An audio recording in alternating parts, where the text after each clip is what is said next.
인스타, 유튜브, 틱톡 등이 낳은 단어 인플루언서. SNS에서 영향력을 가진 사람이라는 의미의 신조어입니다.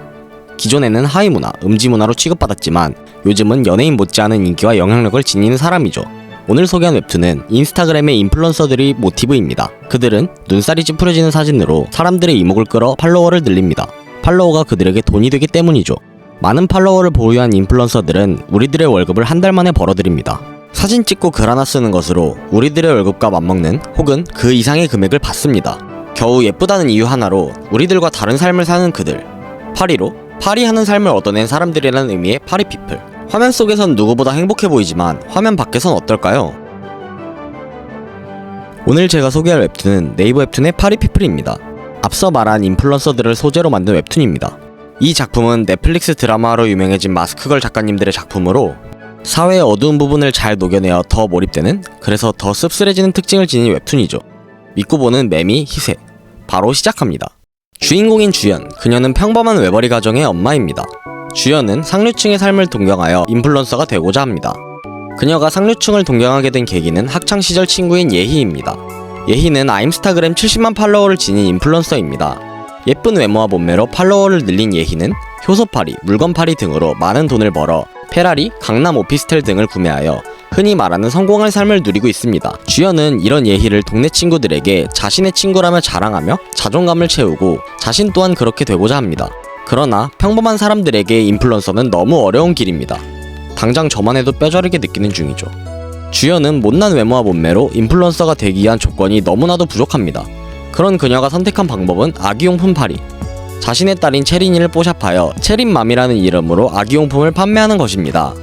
그러나 그녀가 바라는 큰 수익은 보지 못합니다. 이렇게만 보면 주연은 다소 비호감인 부분이 있지만 무언가를 열심히 하는 나름 괜찮은 사람으로 보입니다. 그러나 그녀는 김예희 저격 계정이라는 모습을 숨기고 있습니다.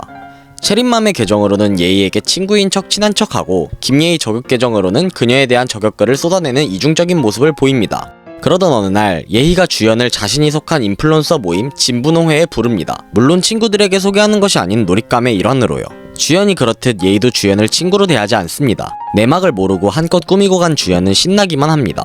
그래도 그 자리에 주연의 편이 없는 것은 아니었습니다. 주연에게 호감을 가진 외국인의 도움으로 위기를 모면합니다. 예희에게 한 방 먹인 셈이지만 그렇다고 아무렇지 않을 순 없죠.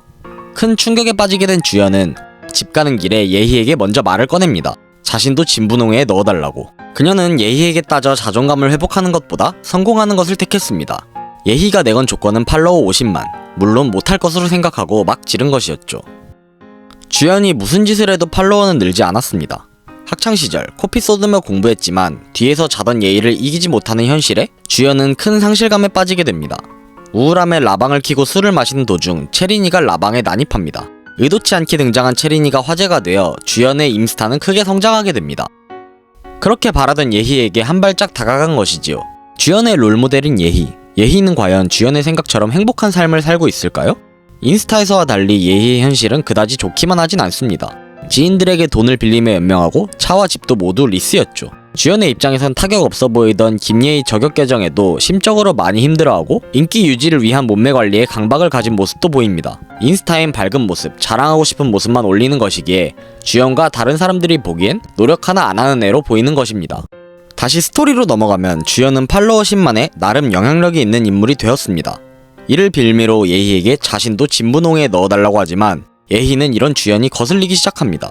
같은 모임의 차미미 눈에는 예희나 주연이나 비슷한 수준의 사람들로 보인다는 것을 알게 되었기 때문입니다. 예희는 주연이 진분홍회에 들어와 성공하면 자신도 별 볼 일 없는데 운으로 성공한 사람이 되는 것 같은 기분이 들어 본능적인 거부감이 드는 것이죠. 날카로워진 예희로 인해 말다툼이 일어나고 예희는 주연을 차단합니다. 그러나 지금의 주연은 이전에 담뱃불 붙이던 주연이 아니었습니다. 라이브 방송으로 70만 팔로워, 몸매 좋은 것으로 뜬 등등의 키워드로 예희를 유추하게 하는 정보들을 언급하여 학폭 폭로를 해버립니다. 라방이 화제가 되어 곤란해진 예희는 주연과 협상을 하게 됩니다. 예희의 조건은 주연의 라이브 방송에서 폭로 대상이 예희가 아님을 말하는 것, 주연의 조건은 그것을 대가로 진분홍회에 넣어주는 것입니다. 협상은 체결되어 주연은 원하던 진분홍회에 들어가게 됩니다. 그러나 이대로 끝나면 재미없죠. 예희는 주연을 나락 보낼 계획을 준비합니다. 하지만 예희도 진분홍회에서의 입지가 좋은 편은 아니었죠. 개주는 예희를 탐탁지 않아 하고 나머지 회원들은 비즈니스 관계입니다. 같이 다니는 차미미도 예희를 동등한 친구로 생각하지 않습니다. 과연 이 싸움은 누가 이기게 될까요? 예희와 주연은 서로 원하던 것을 얻을 수 있을지. 여기까지가 파리피플의 줄거리입니다. 마지막으로 파리피플만의 재미 요소를 말씀드리고 싶습니다. 파리피플은 등장인물 모두가 피해자이면서 가해자라는 형태로 등장합니다. 독자들은 스토리 초반엔 피해자인 주연을 응원하지만 스토리가 진행되며 나온 가해자의 모습에 응원을 멈추게 됩니다. 예희도 이와 마찬가지입니다. 초반엔 주연을 괴롭힌 가해자로 등장하여 비난받지만 스토리가 진행됨에 따라 피해자가 되기도 하여 응원받기도 합니다. 주연과 예희의 입체적인 모습으로 독자들은 전개를 예측하기 힘들어지지만 그만큼 다음 내용이 궁금해지게 되는 것이죠. 개인적으로 월요 웹툰 중 다음 내용이 제일 궁금한 웹툰이었습니다. 위기가 분명 다가올 것인데 어떤 형태인지, 누구에 의한 위기인지 전혀 예상되지 않았습니다. 모든 캐릭터들이 워낙 많은 잘못을 저지르고 다녀서 이러한 혼돈에서 나오는 기대감에 현실적이고 개연성 있는 전개가 더해져 독자들의 몰입감을 올립니다. 인플루언서가 되고자 하는 주연의 꿈은 우리들의 삶과 닮아있고 예희를 향한 질투와 악플은 현실의 것들과 매우 유사하여 몰입될 수밖에 없습니다. 이런 특징들이 합쳐져 또 다른 현실을 보는 것 같은 느낌이 들어 더 재밌는 웹툰이었습니다.